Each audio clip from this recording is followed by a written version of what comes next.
Day 379 of reading, Harry Potter and the Order of the Phoenix. Let's get started. Currently on page 182. Let's go. Turn and fell easily through onto platform 9 3/4, where the Hogwarts Express stood, belching sooty steam all over the platform, packed with departing students from their families. Harry inhaled the familiar smell and felt his spirits soar. He was really going back. "I hope the others make it in time," said Mrs. Weasley anxiously, staring behind her at the wrought iron arch spanning the platform, through which new arrivals would come. "Nice dog, Harry," called the boy with dreadlocks. "Thanks, Lee," said Harry, grinning, as Cyrus wagged his tail frantically. "Oh, good," said Mrs. Weasley, sounding relieved. "Here's the last row with the luggage. Look." A porter's cap pulled low over his mismatched eyes. Moody came limping through the archway, pushing a cart full of their trunks.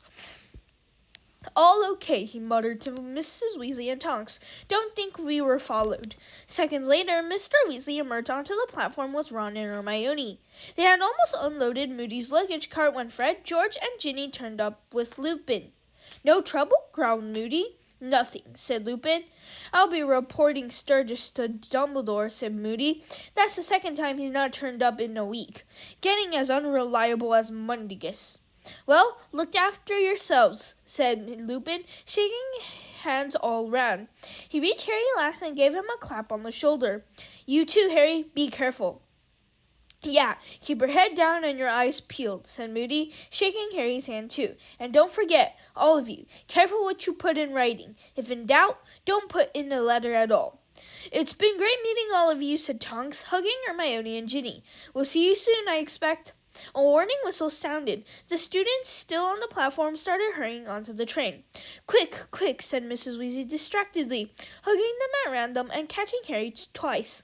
"Right, be good. If you've forgotten anything, we'll send it on. Onto the train now. Hurry." For one brief moment, the great black dog reared onto its hind leg and placed its front paws on Harry's shoulder. But Mrs. Weasley shoved Harry away toward the train door, hissing, "For heaven's sake, act more like a dog, Cyrus." "See you," Harry called out of the open window as the train began to move, while Ron, Hermione, and Ginny waved beside him. The figures of Tonks, Lupin, Moody, and Mr. and Mrs. Weasley shrank rapidly, but the black dog was bounding along the window, wagging its tail. Blurred people on the platform were laughing to see it chasing the train, and then they turned the corner, and Cyrus was gone. "He shouldn't have come with us," said Hermione in a worried voice. "Oh, lighten up," said Ron. "He hasn't seen daylight for months, poor bloke." "Well," said Fred, clapping his hands together, Can't stand around chatting all day. We've got business to discuss with Lee. See you later." And he and George disappeared down the corridor to the right. The train was gathering still more speed, so that the houses outside the window flashed past and they swayed where they stood. "Shall we go and find a compartment then?" Harry asked Ron and Hermione. Ron and Hermione exchanged looks.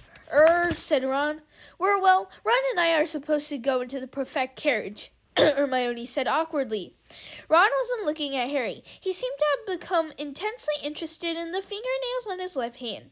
"Oh," said Harry. "Right. Fine. I don't think we'll have to stay there all journey," said Hermione quickly. "Our letter said we just get instructions from the head boy and girl, and then patrol the corridors from time to time." "Fine," said Harry again. "Well, I might see you later, then." "Yeah, definitely," said Ron, casting a shifty, anxious look at Harry. "It's a pain having to go down there. I'd rather, but we have to. I mean, I'm not enjoying it. I'm not Percy," he finished defiantly. "I know you're not," said Harry, and he grinned. But as Hermione and Ron dragged their trunks, Crookshanks, and a caged pigeon off toward the engine of the train, Harry felt an odd sense of loss. He had never traveled on the Hogwarts Express without Ron. "Come on," Ginny told him. "If we get a move on, we'll be able to save them places." "Right," said Harry, picking up Hedwig's cage in one hand and the handle of his trunk in the other.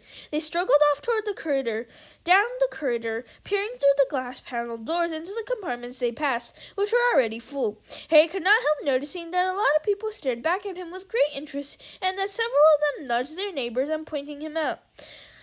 After he had admitted this behavior in 5 consecutive carriages, he remembered that the Daily Prophet had been telling his readers all summer what a lying show-off he was. He wondered dully whether the people now started staring and whispering believed the stories. In the very last carriage, they met Neville Longbottom, Harry's fellow 5th year Gryffindor, his round face shining with the effort of pulling his trunk along and maintaining a one-handed grip on his struggling toad Trevor. "Hi, Harry," he panted. "Hi, Ginny. Everywhere's full. I can't find a seat." "What are you talking about?" said Ginny, who had squeezed past Neville to peer into the compartment behind him. There's room in this one. There's only Loony Lovegood in here." Neville mumbled something about not wanting to disturb anyone. "Don't be silly," said Ginny, laughing. "She's all right." She slid the door open and pulled her trunk inside it. Harry and Neville followed. "Hi, Luna," said Ginny. "Is it okay if we take these seats?" The girl beside the window looked up. She had straggly, waist-length, dirty blonde hair, very pale eyebrows, and protuberant eyes that gave her a permanently surprised look. Harry knew at once why Neville had chosen to pass this compartment by. The girl gave off an aura of distinct stodginess. Perhaps it was the fact she had stuck her wand behind her left ear for safekeeping, or that she had chosen to wear a necklace of butterbeer caps, or that she was reading a magazine upside down. Her eyes ranged over Neville and came to rest on Harry. She nodded. "Thanks," said Ginny, smiling at her. Harry and Neville stowed the 3 trunks in Hedwig's cage in the luggage rack and sat down. The girl, called Luna, watched them of her upside-down magazine, which was called The Quibbler. She did not seem to need to blink as much as normal humans.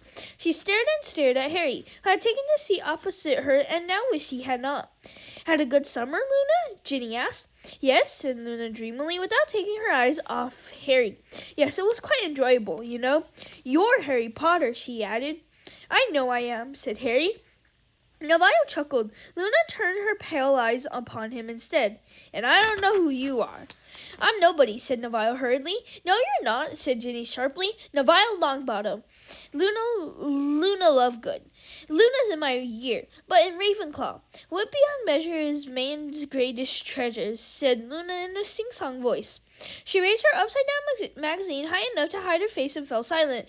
Harry and Neville looked at each other with their eyebrows raised. Ginny suppressed a giggle. The train rattled onward, speeding them out into the open country.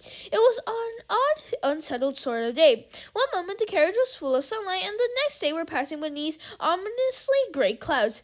"Guess what I got for my birthday?"